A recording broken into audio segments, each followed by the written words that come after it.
This episode of Patriots from the Barrio is sponsored by the Benavidez Family Trust. We thank you for your support. On July 18, 2025, author Dave Gutierrez suffered a massive widowmaker heart attack. He survived a 99% blockage of the LAD artery that only has a 6 to 12% survival rate outside of a hospital setting.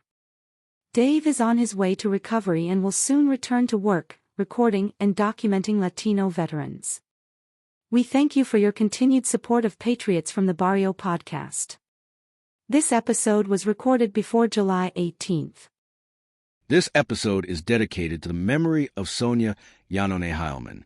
Sonia was a veteran of the United States Air Force and the granddaughter of World War II veteran Rafael Q.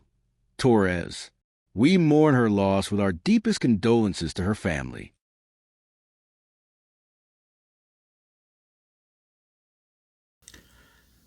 Hello everyone, I'm Dave Gutierrez, historian and author of the book Patriots from the Barrio. And welcome to episode 5. And today's subject is Master Sergeant Roy Benavidez, Medal of Honor recipient.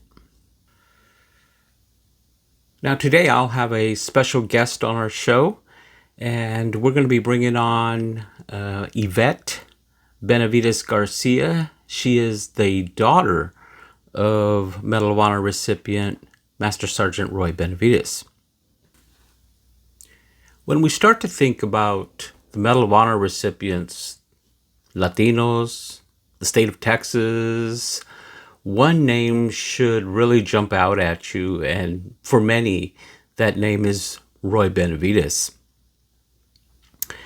Roy Benavidez was born on August 5th, 1935 in Cuero, Texas, to Salvador Benavidez and Teresa Perez.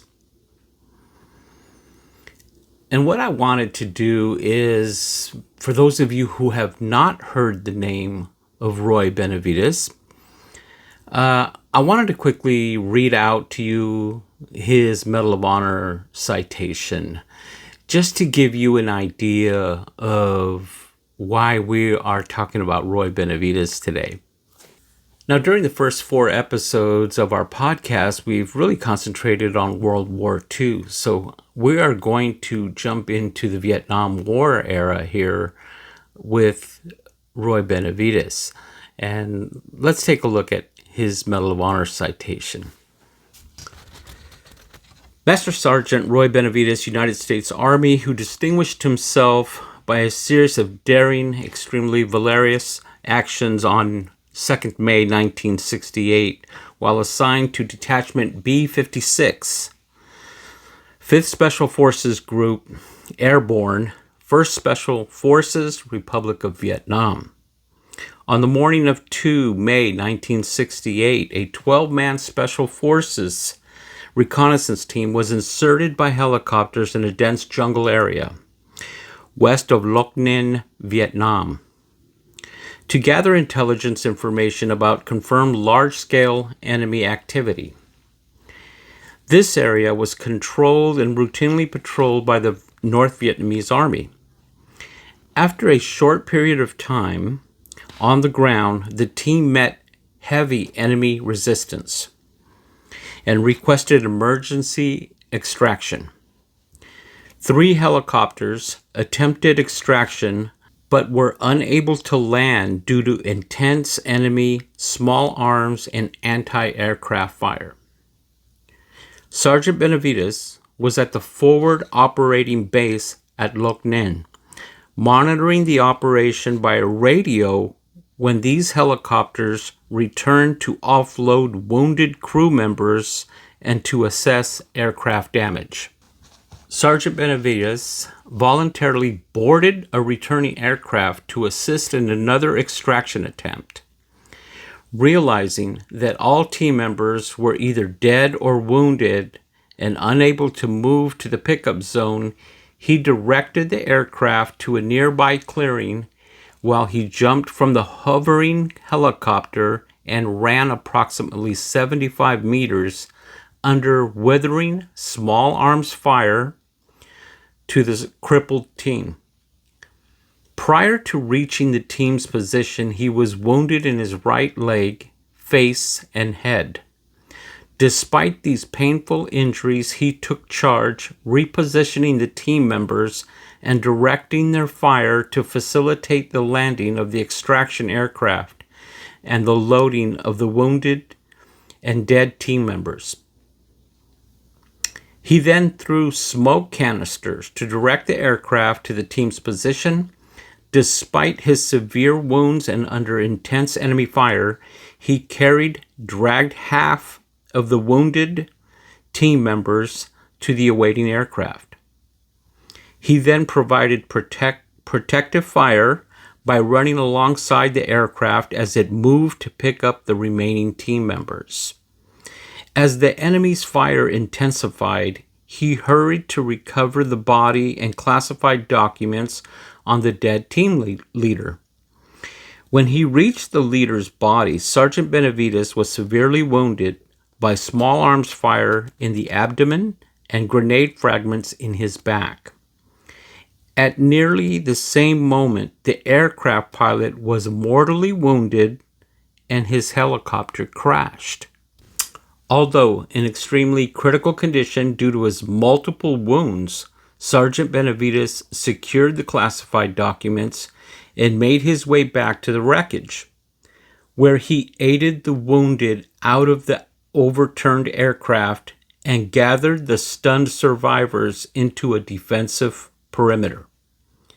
Under increasing enemy automatic weapons and grenade fire, he moved around the perimeter, distributing water, ammunition to his weary men, reinstilling in them a will to live and fight. Facing a buildup of enemy opposition with a beleaguered team, Sergeant Benavidez mustered his strength, began calling in tactical airstrikes, and directed the fire from supporting gunships to suppress the enemy's fire, and so permitted another extraction attempt.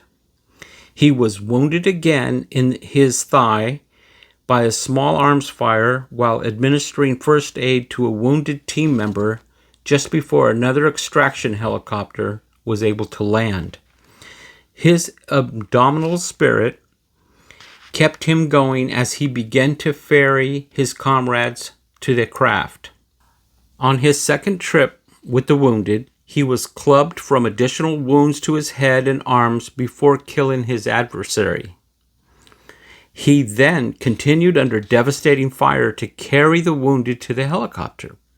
Upon reaching the aircraft, he spotted and killed 2 enemy soldiers who were rushing the craft from an angle that prevented the aircraft door gunner from firing upon them. With little strength remaining, he made one last trip to the perimeter to ensure that all classified material had been collected or destroyed and to bring in the remaining wounded. Only then, in extremely serious condition from numerous wounds and loss of blood, did he allow himself to be pulled into the extraction aircraft.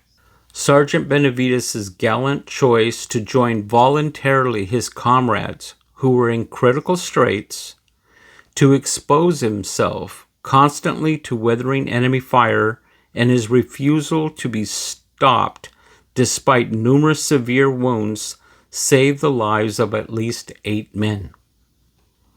His fearless personal leadership, tenacious devotion to duty, and extremely valorous actions in the face of overwhelming odds were in keeping with the highest traditions of the military service and reflect the utmost credit on him and the United States Army. His Medal of Honor citation is probably one of the longest citations there is out there. What an incredible feat of courage under fire. As we get going on in these podcasts, I'm going to be bringing on different guests on this show just to give you another voice to be listening to, for us to be able to tell these stories. And Again, as we move forward, I'm going to be bringing on more and more guests, so you'll be able to have a different voice to add on to these stories that we're talking about of our Latino veterans. At this time, I'd like to bring on Yvette Benavidez Garcia and welcome her to the show. She is the author of the book Tango Mike Mike and the daughter of Master Sergeant Roy Benavidez. Well, Yvette, I want to thank you very much for joining us and sharing your story as an author and really explaining in your eyes your dad's story. So I want to thank you very much for joining us. Thank you so much for having me.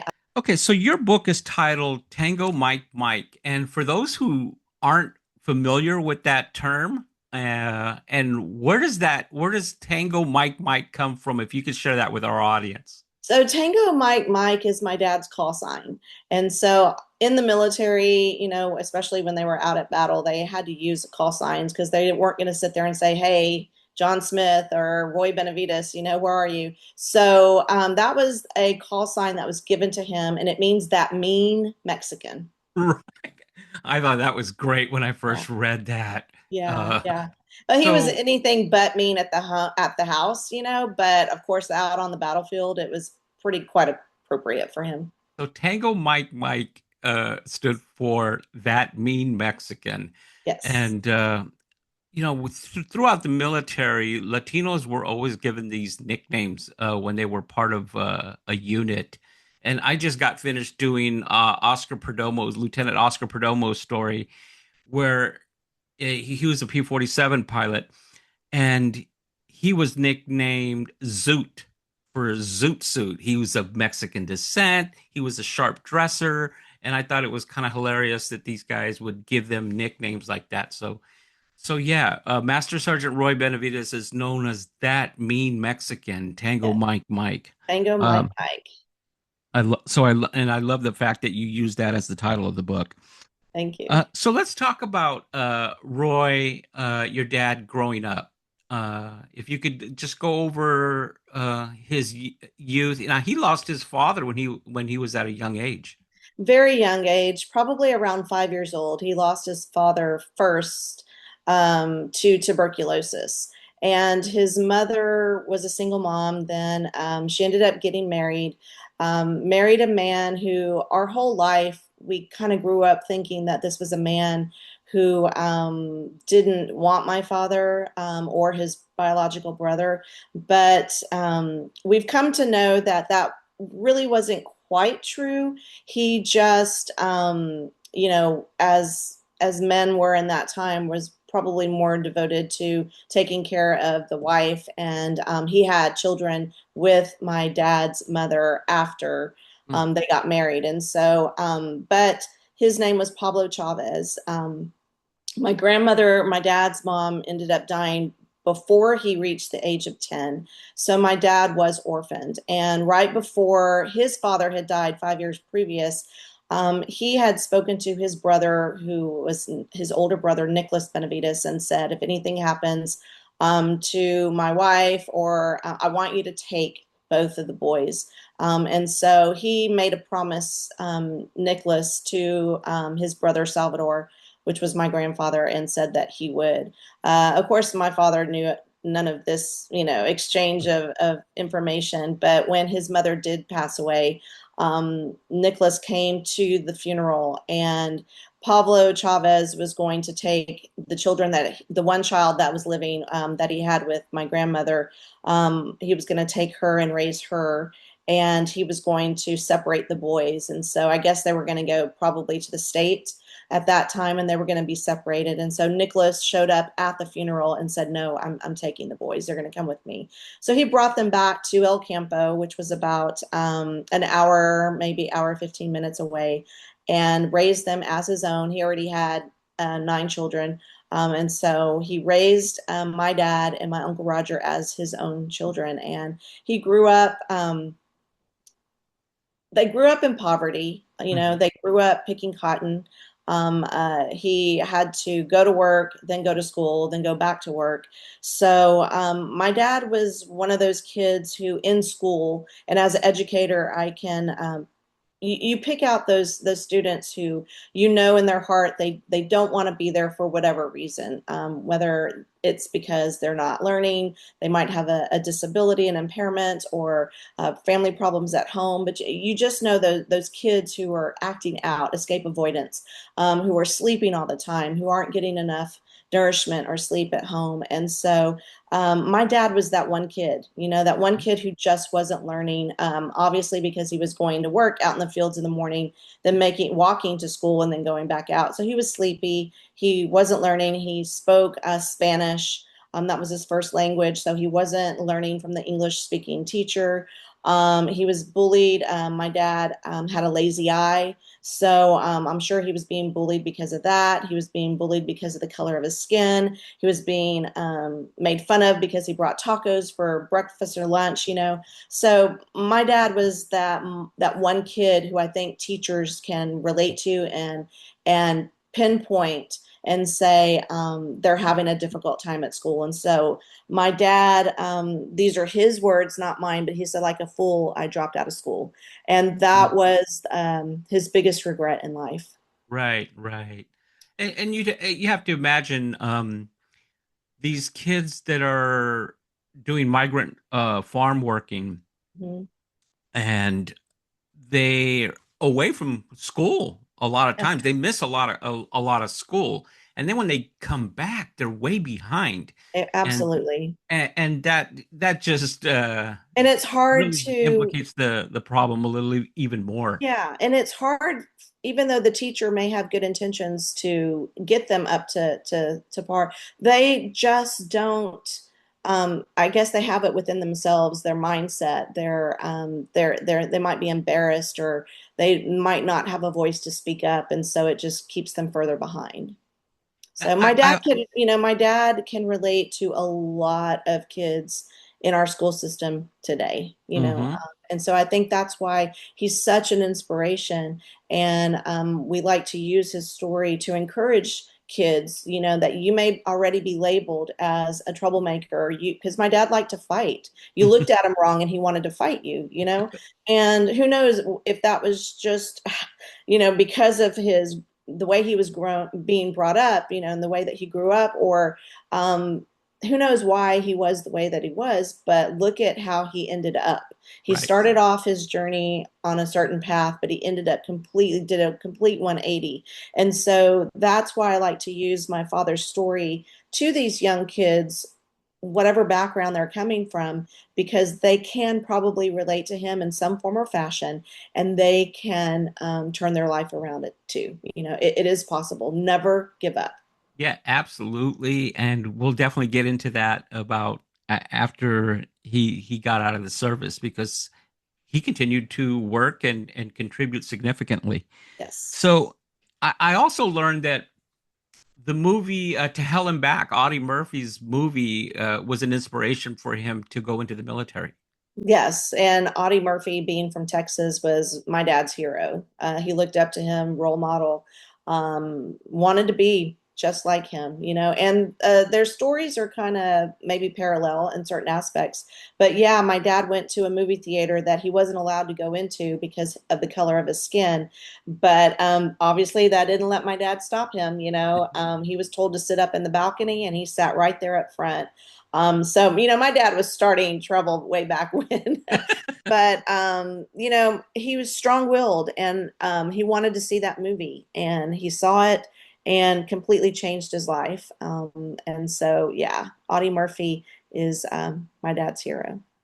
And that's how he ends up with the Texas National Guard. Yes. So let's Joins the Texas National Guard. He was dating my mother at the time, and so he was a school dropout, and he wanted to make something of his life, because he knew he eventually wanted to marry my mother, and so he wanted her, I guess, to have a man who had a stable life. He knew he could get an education. in the military. And so he does join the National Guard. And he does 3 years, and after 3 years decides, this is something that I want to make a career out of. So then transitioned into the Army. Outstanding. And then he's in the Army during the Korean War. Yes, he was there briefly, did a tour there, and then also went on to doing 2 tours in Vietnam. Right. So let's talk a little bit about his military service. So he's now part of the Army. He's stationed in Germany, I believe, for a Yes, while. So he was with the 82nd Airborne. Uh, yes, so yes, when he was with the 82nd Airborne, he headed out to Vietnam for his first tour when he was wounded. yes, Um, yes. He did his first tour, and that was where he stepped on a landmine. And when he stepped on a landmine, the jolt of the blast, catapulted him far away, obviously. And then he woke up in a San Antonio hospital. And so he was told he was never going to walk again. And he didn't want to take that as, like he didn't want to take that as factual. He was like, no, this is not going to happen to me. But the doctors were pretty much hesitant to try any kind of therapy that would get his hopes up, so that they didn't want him, I guess, to have the mindset that he was going to walk again. So his therapy was geared towards him living a life as a somebody who was in a wheelchair. And so that's what his therapy was all about. And he did not obviously want to take that as his fate. So as the story goes, as most people have probably read about, my dad at night, if they weren't going to help him with therapy, then he was going to do it on his own. And so at night, uh, when the nurses were away and the doctors weren't around, he would drop to the floor and crawl his way up to a nearby nightstand and push his way up and try to gain the strength that he needed to learn how to walk again.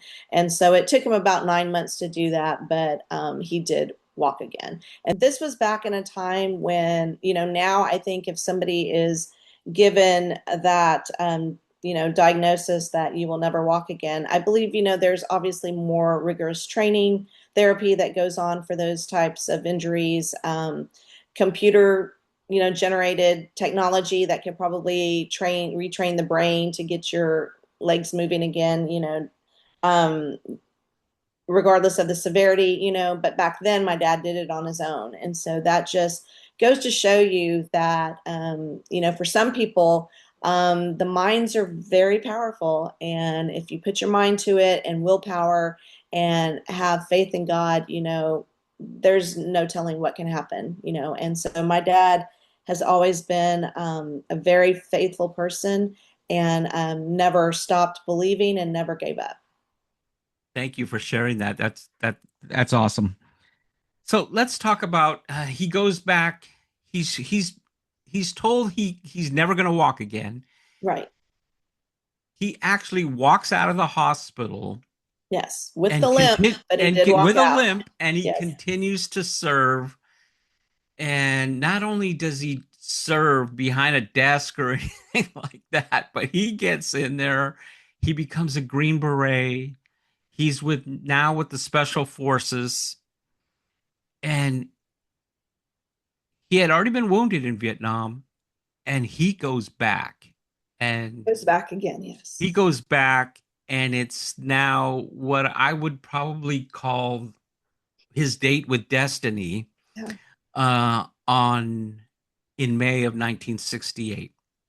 So Yes. if you could just talk a little bit from your perspective on that date of destiny about your dad.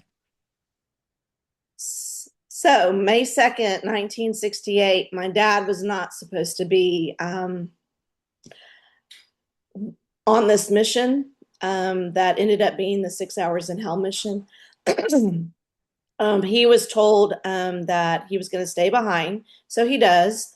He was attending a church service that was being conducted on the roof of a Jeep. And so, being the strong Christian man that my dad was, he was attending this service.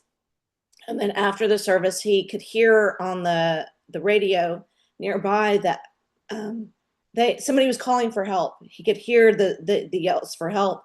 And so my dad asked the guy nearby, he like, who is that? Who's calling for help? And the guy ended up saying that it was Leroy Wright. And so Leroy Wright was the team lead of this mission, was my dad's friend.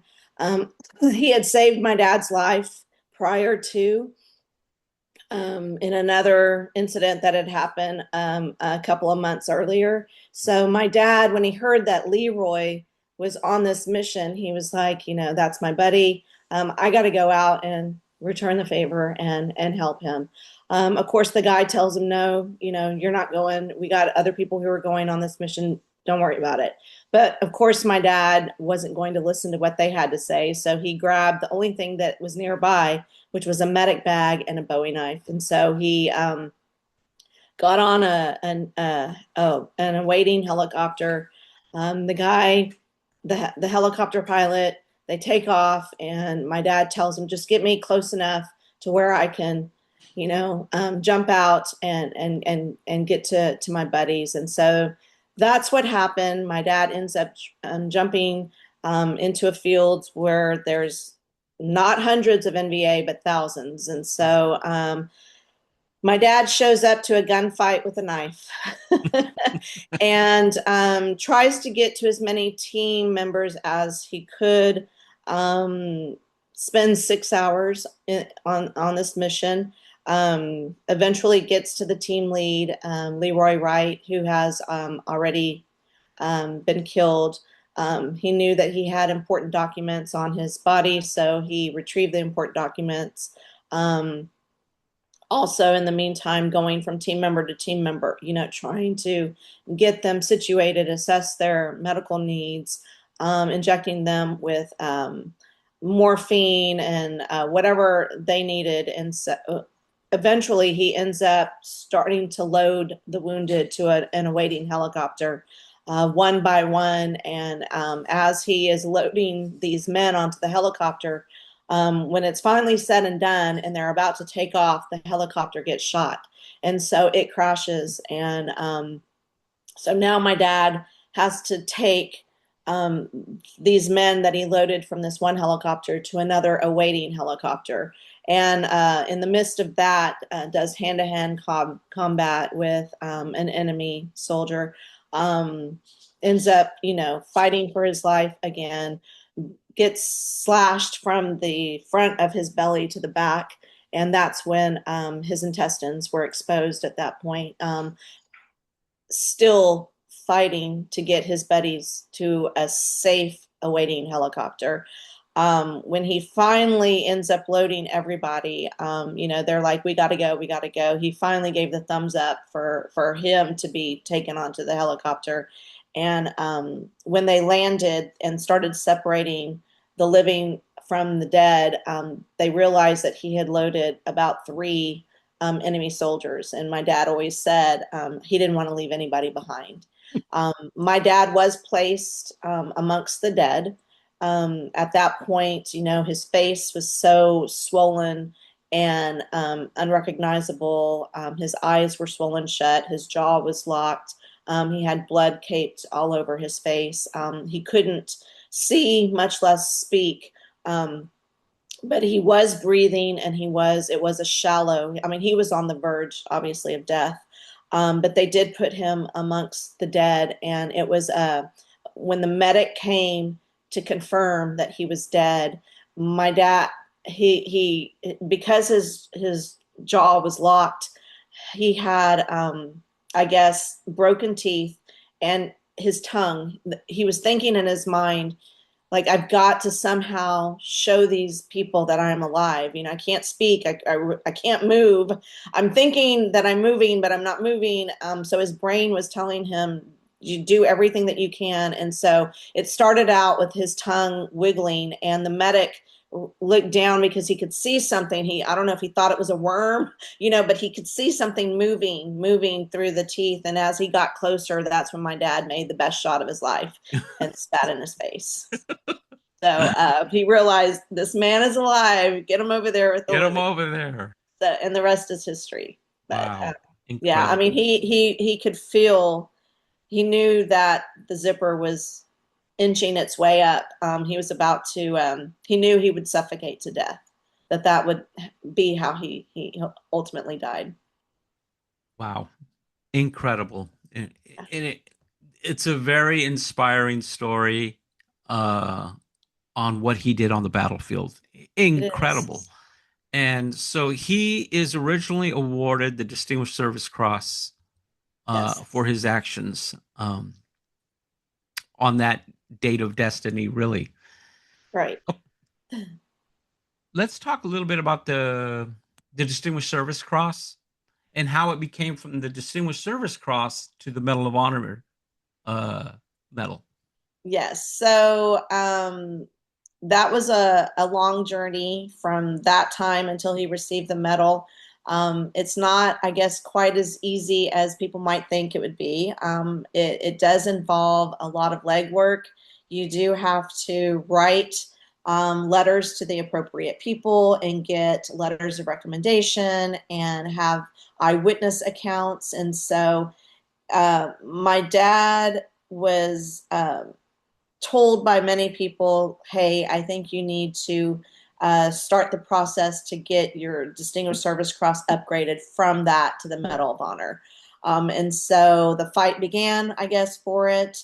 Long story short, somebody in our community who is the editor of our local newspaper at the time, it was the El Campo Leader News. He happened to be friends with my dad. His name is Fred Barbie. And his son, who also worked with him, they decided, hey, let's do a story on this fight to get the medal, and let's see if we can generate, I guess, some interest from people. And so one thing led to another, and the story got picked up by the Associated Press. And the one person who needed to see this story, his name was Brian O'Connor. He was the only eyewitness who could attest to what had happened on May 2nd, 1968. He was vacationing in the Fiji Islands.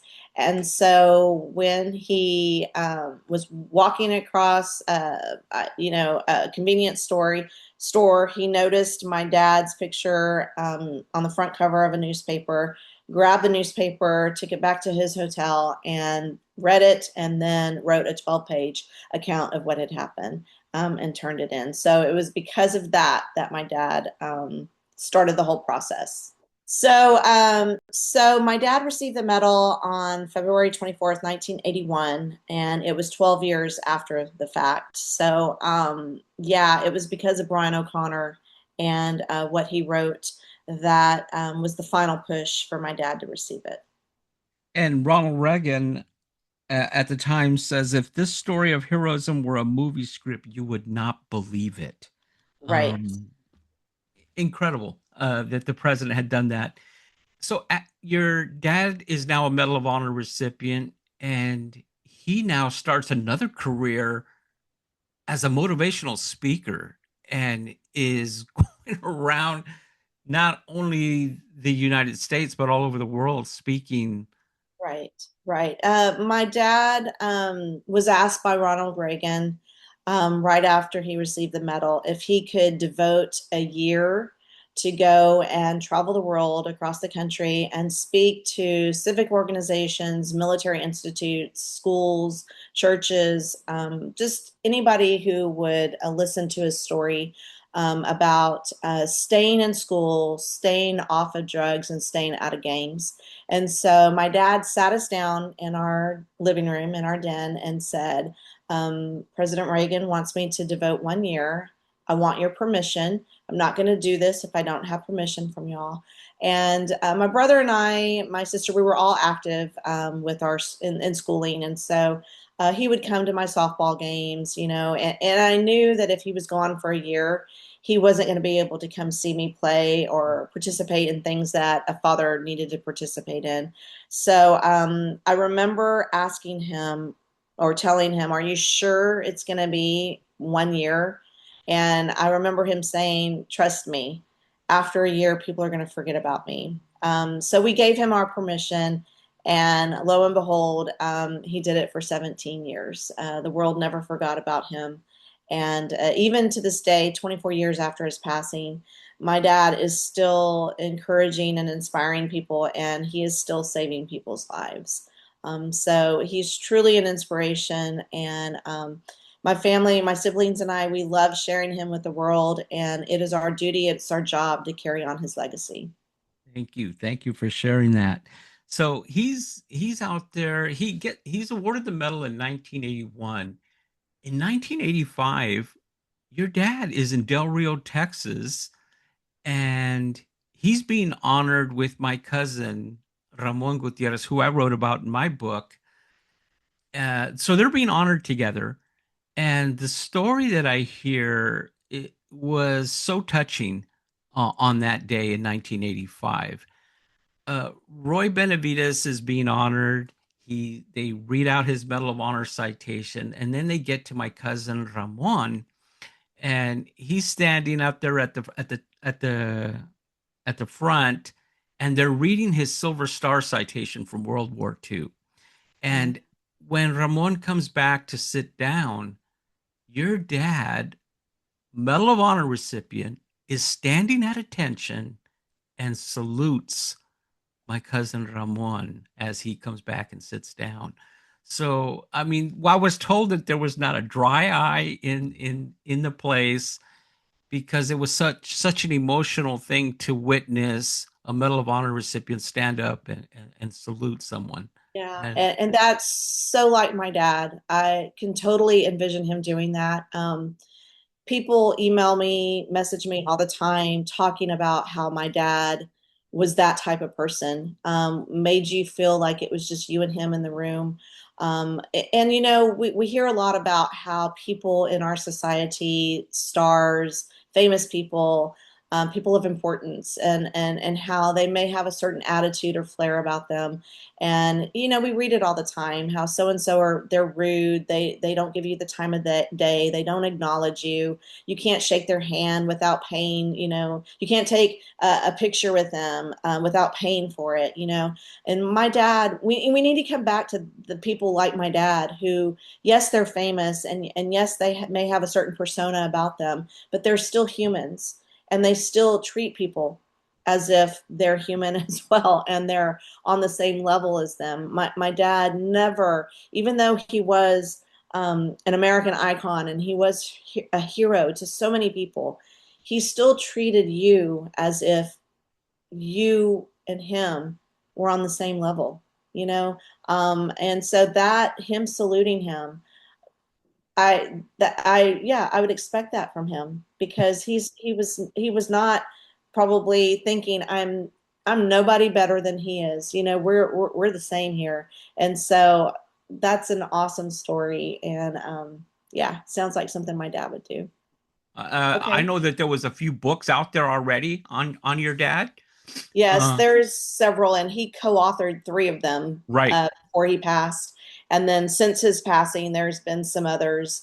But I really, from the time my kids were really small, I had an interest in writing a book about their grandfather because they did not get to meet him.